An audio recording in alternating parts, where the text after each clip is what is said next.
epic interview on the Therapists Deserve Abundance podcast. And so my name is Dr. TK, and we have a guest, Dr. Rochelle. I'm going to allow her to introduce herself in a more in depth way. But just to give y'all an overview about what we're doing here today, is we are going to be talking about and walking through a process that she has done in terms of how did she write her first book, and then how her first book led to opportunities that then led to her second book, and how she is doing that as a licensed active psychologist over all the way in New York, because I'm all the way in California. And she'll share some background in terms of great opportunities that she's had for speaking from her book and also from bulk sales. And so I'm going to turn it over for her to introduce herself with all her credentials and all the things. And so welcome to the podcast, Dr. Rowe. Hello, it is good to be here. I am Dr. Rochelle Robinson. Dr. Rose, what everyone calls me. I am a licensed school psychologist here in New York. I've been doing this for 18 years, which is wild. I worked in schools for 13 years. COVID happened and everything went upside down. And I've been in private practice since 2021. So since then, I have written two journals. One is for teens, and the other one is for adult women. I am also a professor at a university, and I am a dissertation coach. So um, that's most of what I do. Right, right now. And I also see teenagers and young adults in therapy. So it's been a Right. ride. Right. So we've done a lot of streams of income here, is what she's saying. And Yeah. sometimes it's funny because when we do these introductions, it's like, well, what am I doing right now versus, what I was doing a year ago and things like that. And so let's go ahead and jump into it. Let's introduce how your work, like the work that you did with the kids and your work in school systems as well, Yeah. led to the idea. Like, where did the idea come from for you writing the first book, and what kind of book was it? Right. So my first book actually came out of COVID. I would say this was right before, I believe, um, I was doing therapy with my teen clients. I was working in a school, and actually, the Netflix film "When They See Us" came out, and the boys that I was doing counseling with, they were all having these similar conversations about what they experienced, and I said, "Wait, so all of y'all are having this?" Experience and nobody has ever talked about it, like you think that it's just you, or this is something that you've never spoken about. So my goal then was to just make prompts, just like worksheet prompts to just get them talking. And it was literally like a sentence starter, and then a line, and then Mhm. COVID hit, and then I was looking at what was on the news, and in New York, everything was happening. Police brutality was going on. People were outside marching, and I was just thinking that these people are so upset because they've never had an outlet. Like, everybody is upset, but I'm like, they've been holding on to this for like so many years. Um, and it would be great if they had a place to like get it all out. Mhm. So I came to one of your masterminds, Lord, many, many years ago. And the people in the room were just like, like, this is a book. Oh, Like, yeah, you that can was really, in Vegas. That was in the Vegas mastermind. yeah. And that was like a book. I'm like, my worksheets are just my work. And they said, no, you can really write a whole book on this. So I just got a little bit more organized and structured in terms of what I wanted it to look like. Mhm. And I created just me and my thoughts. It's a motivational journal for teens to unapologetically express the way that they feel. Yeah. So So we have to also make sure, y'all, that we get the link to the book so that we can link it beneath the YouTube video. But I mhm, want to pause with the what happens when you're in the room with therapists that are also doing something similar. So I know that we were living in trying times, you know what I'm saying, in 2020 and 2021. But I say this because we all, right now, a lot of us still work online. Some of us go into agencies, schools, and things like that in our community. But what I have seen that has happened, and I know that we have talked about it like behind closed doors, is that there's been a significant normality around like doing things in isolation, not getting in rooms. yeah, I'm going to use the word excuse because that's how I'm feeling today in 2026, but really creating some rationalization around why we should do everything virtually, like CE workshops, live events. If we got to go in person, if we got to get on a plane, even if they're local, it ain't. uh, I ain't doing all that. I can get the same type of value yeah, um, online. And for you in that particular room, I know that a lot of you all, it was about 19 of you all. I remember it like it was yesterday. It was at the Bellagio Hotel. yes, We did not know if the event was going to happen because of at least New York and California. We were getting shut yeah, down all the time. But nevertheless, when the people showed up, I believe it was you all's first event as mhm, well, because we had to yeah, cancel the first one in yeah, January, February. And so we mhm, met in May to give y'all some context. But bottom line is, she had posed this as a problem in her business in terms of I want to make money in different ways. There just so happened to be another therapist in the room where I had them initiate a conversation around creating their offer with having a masterclass of how to sell your book, just like the not sell your yeah, book, but make your book. It was how to write your right, book. And right, so think about this. Two therapists are talking to a person individually behind closed doors. But kind of like confidentiality and coaching, we don't share what the other person shares, but we will encourage you because we know that y'all can help each other.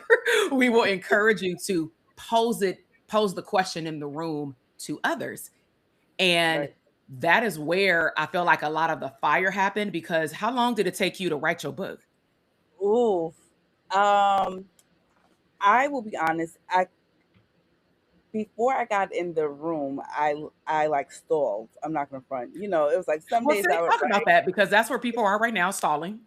Yeah. So, So I was like, oh, okay. I was looking at the news like, oh, like this is a good idea. And then we had the event, and really, I feel like the energy and like the fire, like when I was on the ride home, oh I was yeah, on the you're funny, plane right? like nuts. Like so after the event, it didn't take me long.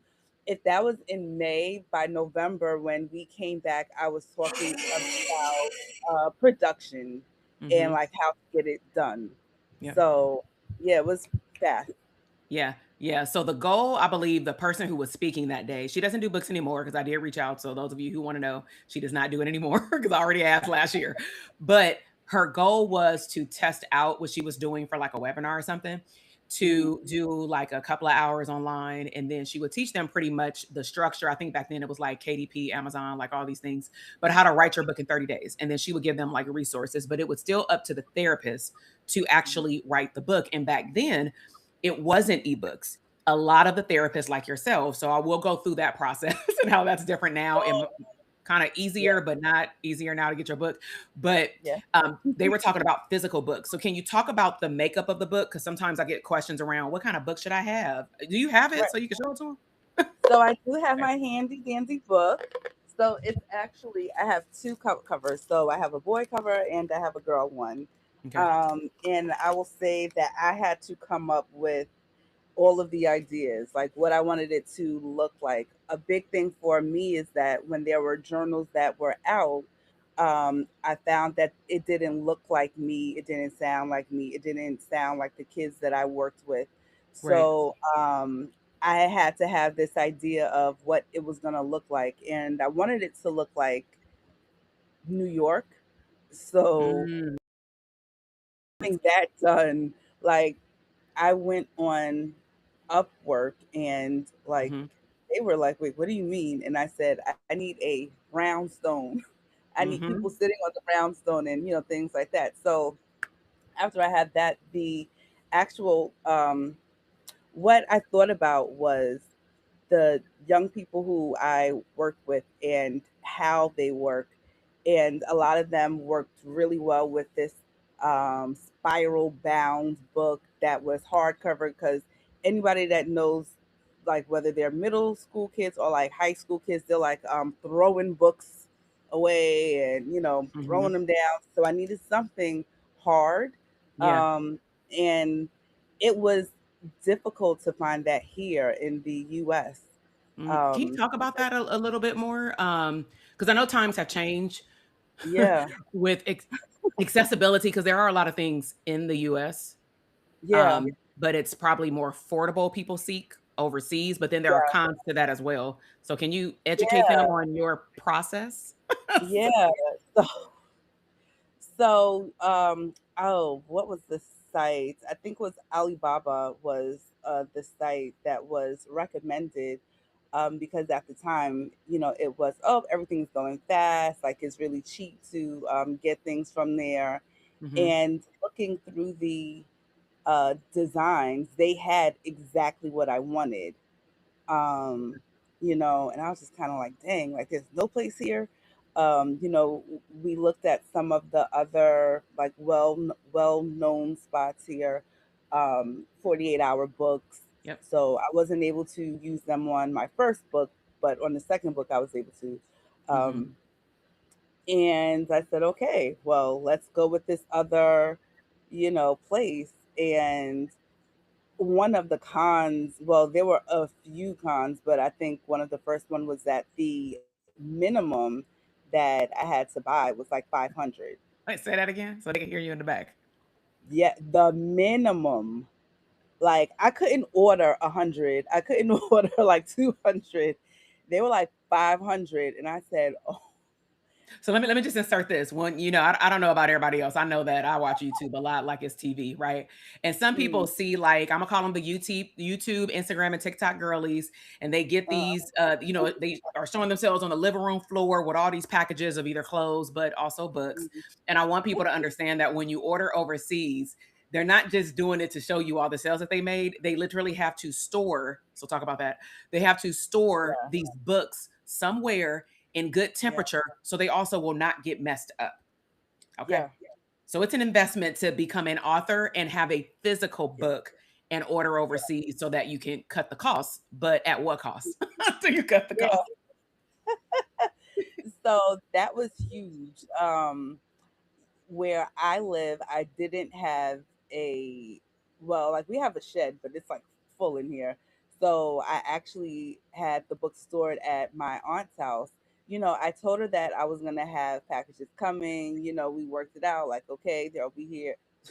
They're gonna be here on this day, Mhm. um, and just be ready. When they came, it it was like 40 boxes. Like, and my aunt was like, "Well, what do you have going on here?" What is Because this? it was so many, and I'm like, "Oh," like I think that that's when it hit. Like, "Oh shoot!" Like And you gotta sell it's them. 500. Yeah, like we got to move these books. Mhm. And I still have like a couple of boxes left from then. Mhm. They reach out like, "Oh, like, do you need more?" I'm like, "No, I don't need more right now." Mhm. Um, but that was how that went. But also just the process of them getting here was a doozy. Um, I I don't even know what was happening. Oh, we do. And The ships were in the water. yeah, The ships so were at a standhold in the water. yeah, so like my books were literally on a ship for like a month. And mind you, the idea of marketing and doing like pre-sales and things like that, um, I introduced the book to the public for Black Friday in Mhm. November. And I said, okay, we're good. I had done so much marketing that people prepaid for the books. I was able to put the order in, and I'm like, okay, you'll have it by, maybe December, the top Mhm. of January. Again, the books were stuck on the ship for a month. So I don't think I got them until like February. So can I speak to So, something? Because I know that we have entrepreneurs. Um, mhm, this is why it's very important to understand that your role will typically go beyond just creating the product, especially in the beginning when you are working by yourself. And so I'm just highlighting things that people may want to note in terms of roles, because I know we talk about that a lot, like in our therapist boot camps or whatever. Is like, not only is Dr. Rowe the writer, she also became the marketer. So I'm going to name some things that I know that she put in place. I'm not going to explain in detail how to put those things in place.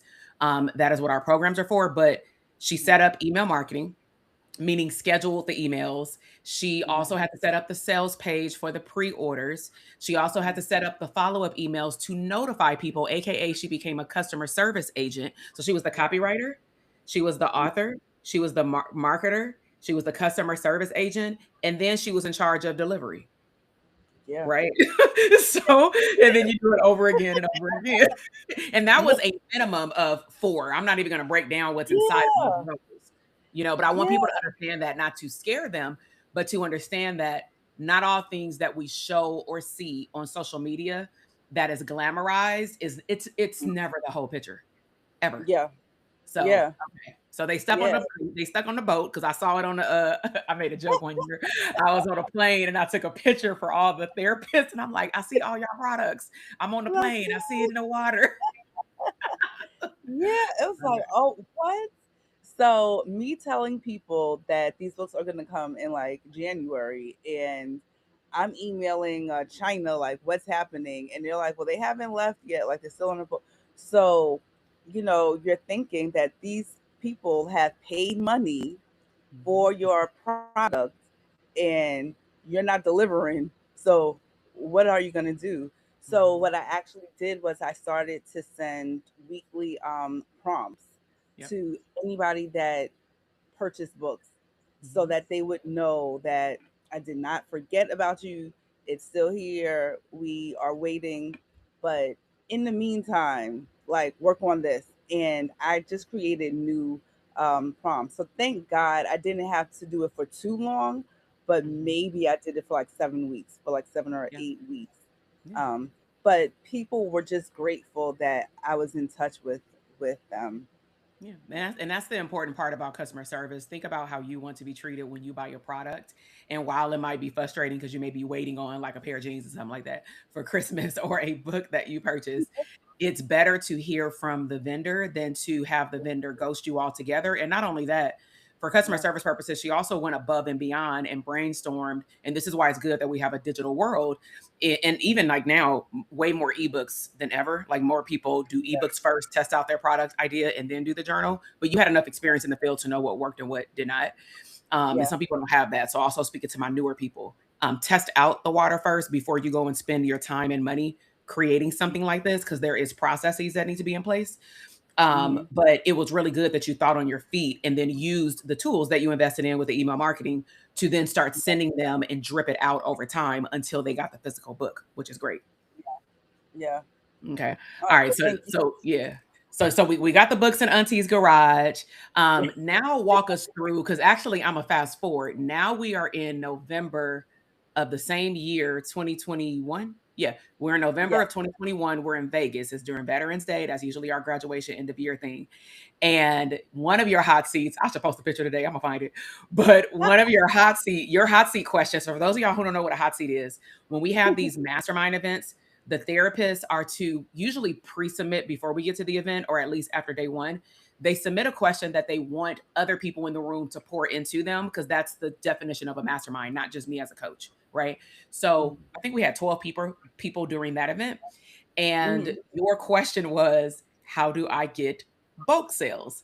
And so, can you talk about what you end up doing to then turn one off sales into bulk sales? Yeah.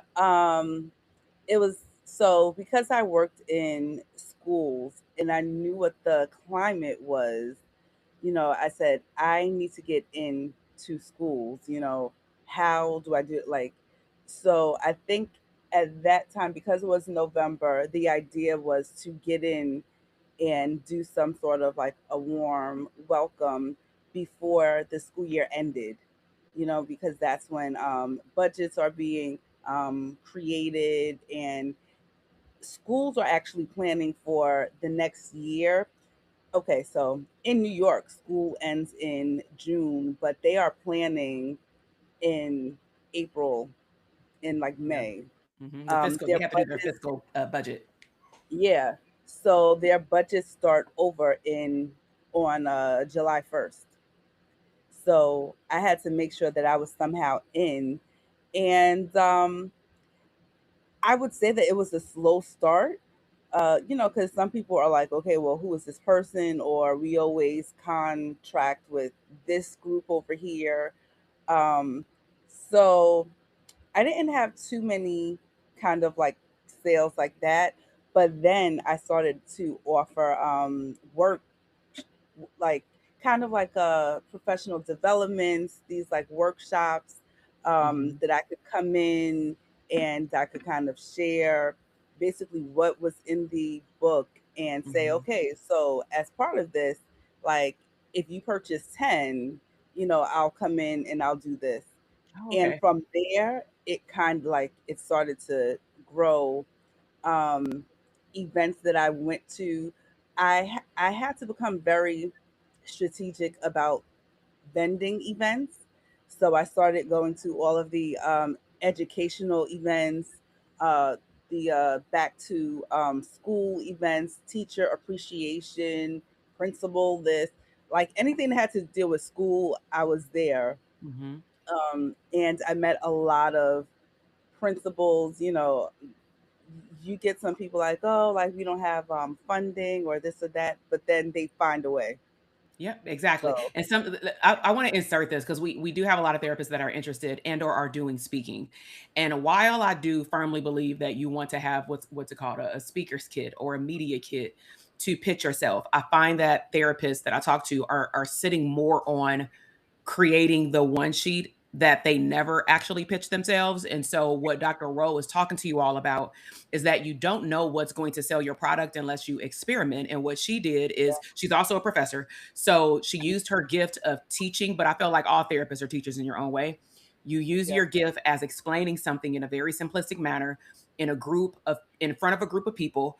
Don't get so hell bent, to be honest, on getting $1,500 paid, $5,000 paid. While that is good, her end mhm, goal is getting her product sold. Some of your end goals may be getting a recurring speaking engagement, but they need to test mhm, drive the car, especially if you want them to go find the money. Don't assume because they got millions of dollars that you're part of their budget. They got their own people for that, right? mhm, And so I just yeah, wanted to capture that because we are now talking more about, of course, just like getting out of the zone of planning and mhm, like I've always talked about implementation, but it's yeah, just like it's so much information out there. Like this podcast is information for therapists. And they're gonna take the notes, they're gonna highlight the notes, they're gonna DM you. Please DM her and tell her hello. Okay. They're gonna DM you. But what are you going to do yeah, to execute from all the things that she's sharing with you that she's done? She yeah, spoke and then that led to sales. All right. So you're yeah, getting in different rooms, getting offline, getting in real life. yeah. And then what did those opportunities lead to? So there was a moment where the focus was on schools, and then it's like everybody is so connected. So a lot of people who were leaders in their schools were also leaders in um, community Mhm, groups. So then Jack and Jill of America, I started to do workshops for them and their parents, and like the moms are all like, yeah, this is amazing, this is great, like, girl, we need one too. And I was like, oh, okay. um so I actually started to hear that a lot more. hmm, Um, because most times, when people are buying books, it's moms buying books for their kids, aunties buying books for, their nieces, their nephews, godparents, or, like they're buying stuff. And I started to hear that more and more and more. And then I think I was just in a place in my life where, I was just kind of like, who am I? What do I want to do? Just regular questions that we as like mhm, we as women ask. And I just started to write some more prompts. And I had a friend who is a mother of two really young boys, and she said, "Oh well, they get a coloring book." And I'm like, girl, a coloring book?" Girl. Because it was so random to me. Like, really, a coloring book? And I said, "Okay, um, okay, how do I work this thing out?" So I really had to sit for a minute to really kind of work this thing out, and that actually came fast. That Mhm, came way faster than the teen journal. mhm, Um, so when I teach for the university, um, I teach from like August until December, and mhm. then from January until like March, I wrote this whole journal for women. Wow. Um, So it's the just second me and one. my book is volume two Uh-huh. for for the women for the woman who Mhm. has been through it, who is growing from it, and still dreaming anyway. And I felt like that was what my life was, but also conversations that I had with my friends Yeah. and just looking at the women in my life who were not just my age, but like girls that I mentor who were like 20s and early 30s, who were just like figuring out life, but Mhm, also older women who were experiencing transitions of like retirement or, what am I going to do mhm. with myself now? Yep. So that was the second book that came, and it does really well. Yeah. It How does far from the first book to the second book, um, did you launch? One. It was about 3 years. Okay. Oh, Okay. yeah, it was like 3.5 Okay. because I was really locked in. I am a teen Mhm. therapist. I only work with teenagers. I don't want people to be confused about what I do, Yep. but teens have parents, like teens have moms, they have Mhm. dads, or guardians. They have someone who is like looking after them, Yeah. and we know that dealing with teens is not easy. Yes. So, adults also need a, Right. you know, release. And it's something else that you mentioned, because I'm pulling in like the marketing strategy that I know when our clients watch this, like the breadcrumbs will start to, I guess, make a cake. Uh, Is we always talk about like doing one product at a time, even though we can get clicky fingers, happy fingers, shiny object syndrome.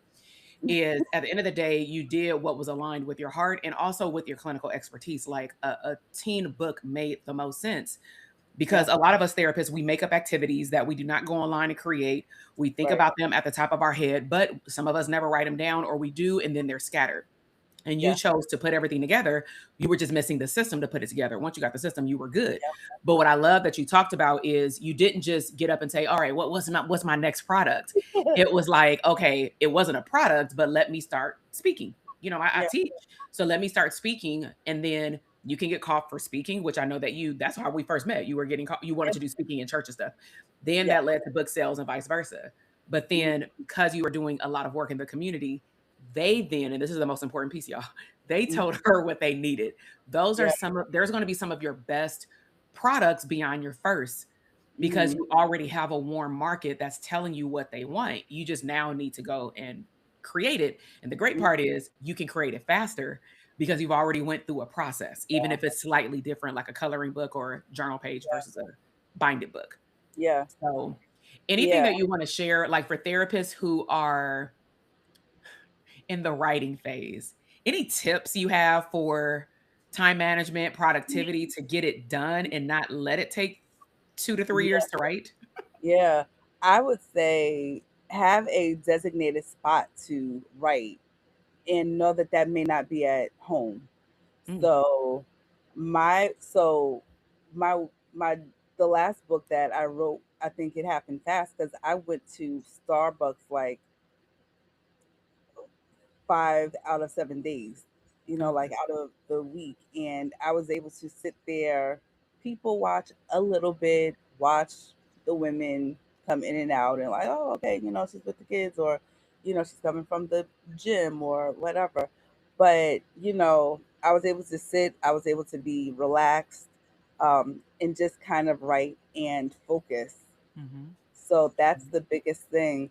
Um, and I always kind of see it as the world is waiting on what you have. Mhm. Like there is somebody who is in a hard time, or who is struggling with a thing, and your product is their solution. Mhm. And the longer you take, the longer that person is going to be in you know struggle. Yeah. Yeah. Yeah. So yeah. There's always an audience, and I love what you said there about also you did 2 things. You went outside your regular environment to work, but Mm, then what's nice is by default, you went into an environment that you can technically people watch the yeah. people that you're writing a book on, because you'd be amazed what we can see in public if you just sit back and watch for a little bit, you know? But you can literally observe. I mean, these days, people are not shy about talking on speakerphone, unfortunately, or talking loud enough, where you can hear their whole interaction, at least on their end, Yeah. with their frustrations for the day, especially in Starbucks, morning, noon, and nights. Yeah. Okay.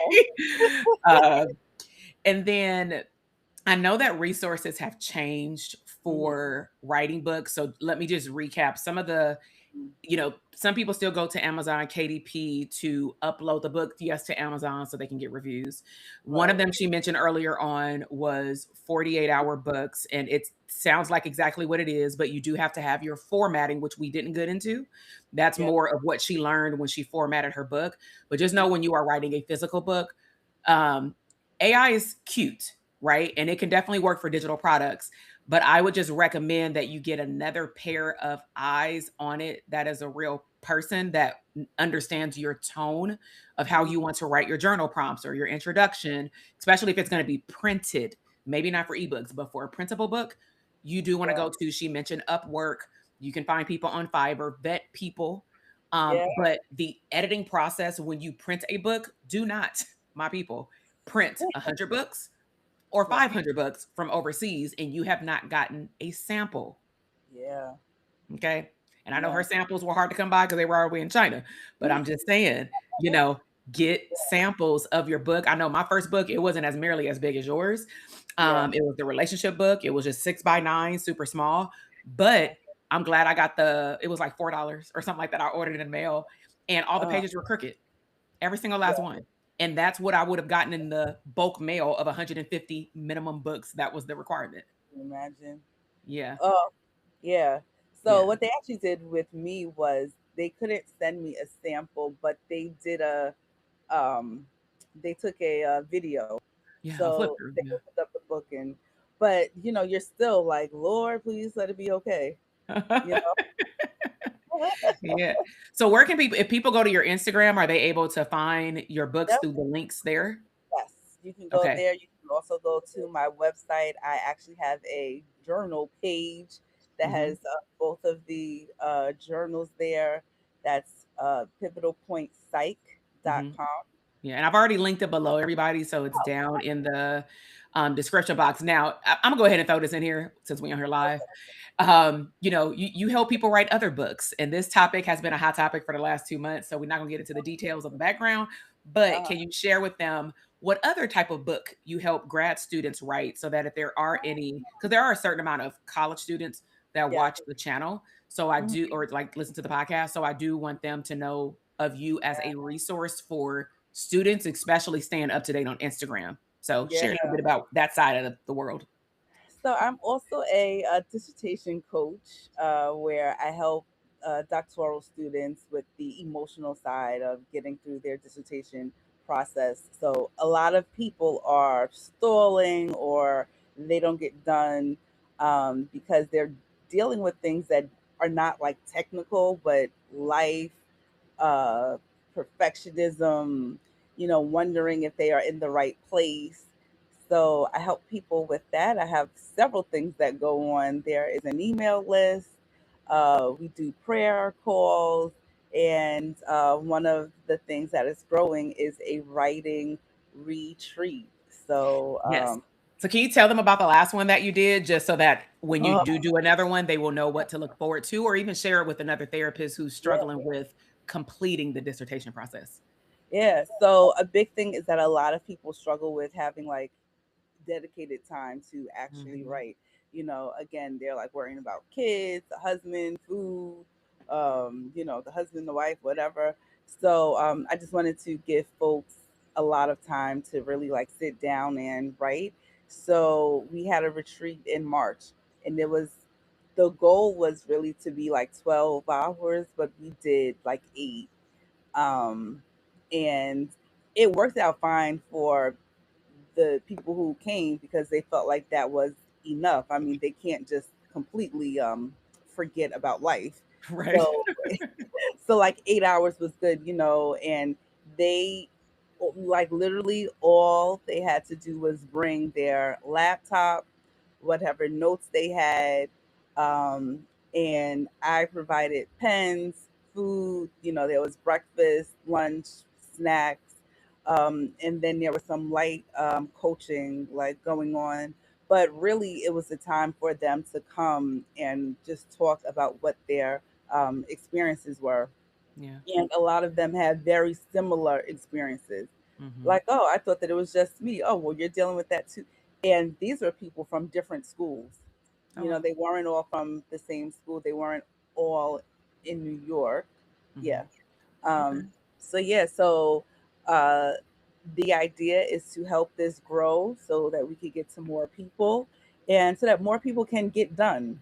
Yeah, that's the Because, biggest thing, the hurdle, yeah, not the like, coursework, the yeah. finishing that book. And that's what they all say, like, oh, I thought that the coursework was going to be hard, but this dissertation is harder. And I'm Mm-mm. like, yeah, Yeah. because it's all on you. And that's the thing, like AI may be able to support you with writing those APA references at the end, but that process has not changed. Your real AI cannot come present when you need to defend. Okay, AI cannot meet with your Yes. chair. AI cannot meet with your reader. And at this point, especially just being a ex college professor, I stopped my life back then in 2020. Uh, But after 18 years, I just think about what it would be like for y'all who are still professors because I love it, I miss it, but I'm just yeah. like I would definitely want to do masters because undergrad, I would have to purchase like so many AI plagiarism Oh tools my because it's gosh. just like ridiculous. But I'm saying all that to say Yeah. you have to do a collection of data, even if Yeah. you just are writing and not doing any hands-on research per se. And Mhm. it's still a good amount. It's a lot of work. I ain't gonna say a good amount of work. It is a lot of work.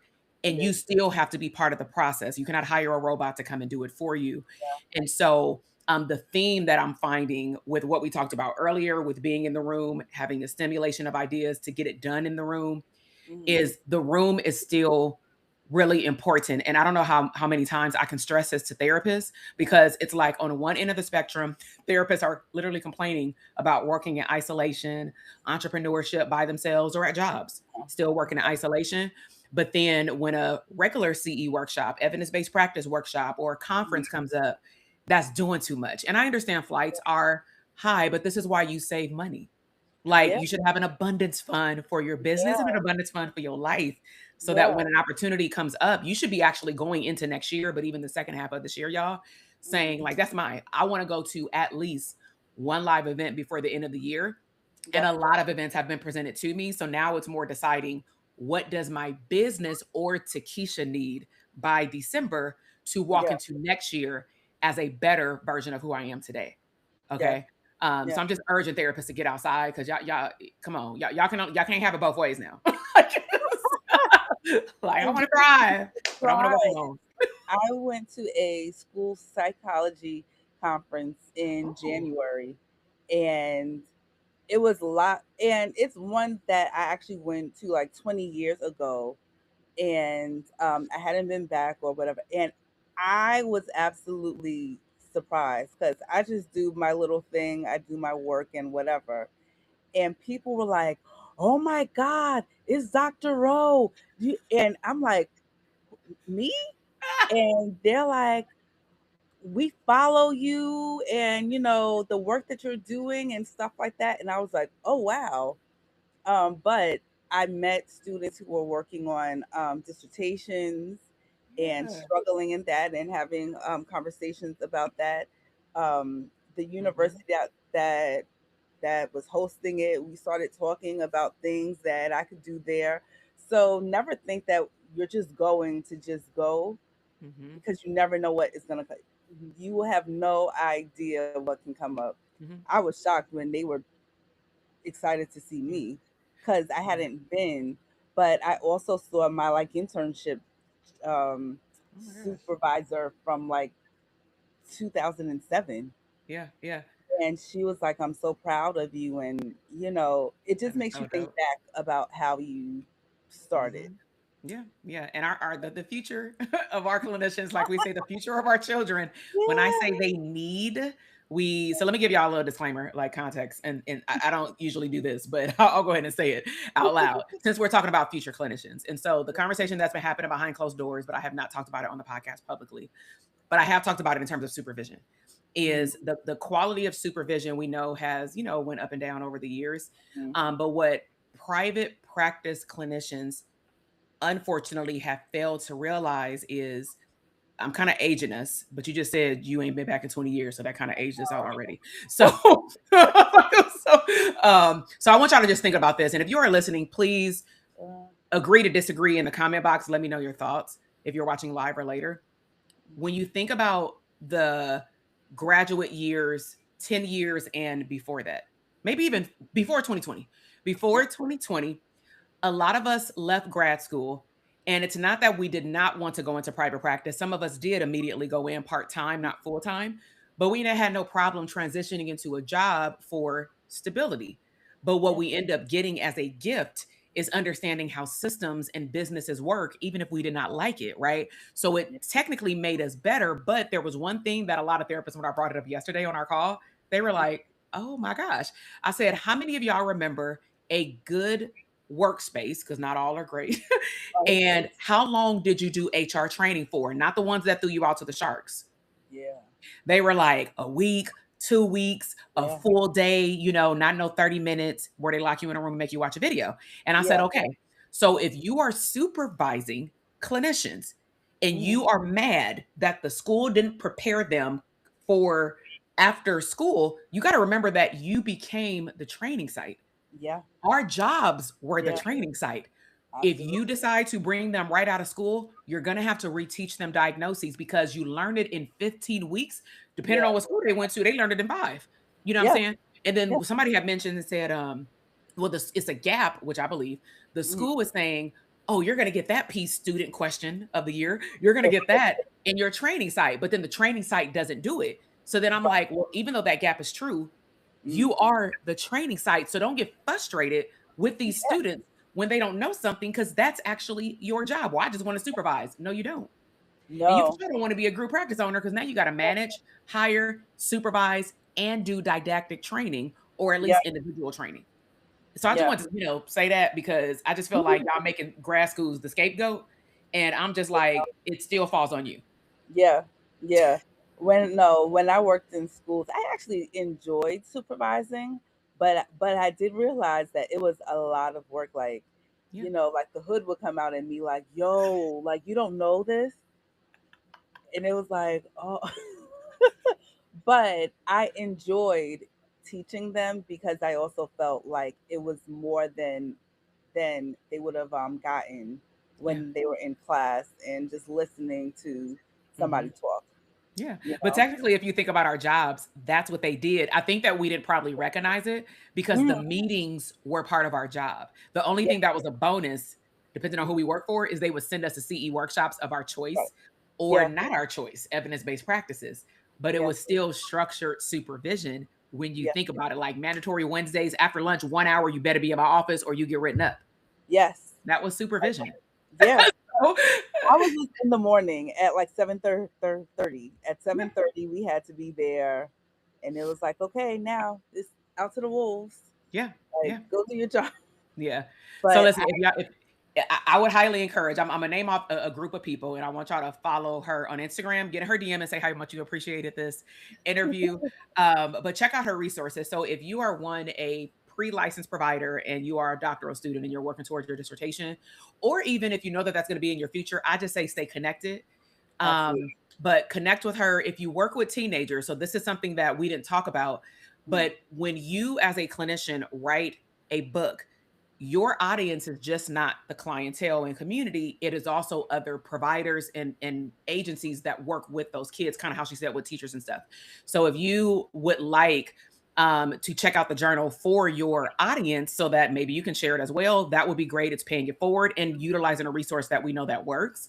And also, if you Right. work with women, check out her books, check out her dissertation, stay connected. I'm sure she'll make announcements when she's Yeah. getting prepared for another retreat. And then I do have some resources, more so announcements that I do want you to link up. So we've talked about physical books, but Mhm. we, in a very brief way, talked about ebooks. So while I think that depending on what you're doing, like she does journal prompts and coloring books, those to me are better Yeah. physical, right? But Yeah. sometimes, in order for you to get your idea out there, you may want to test the water by creating an ebook.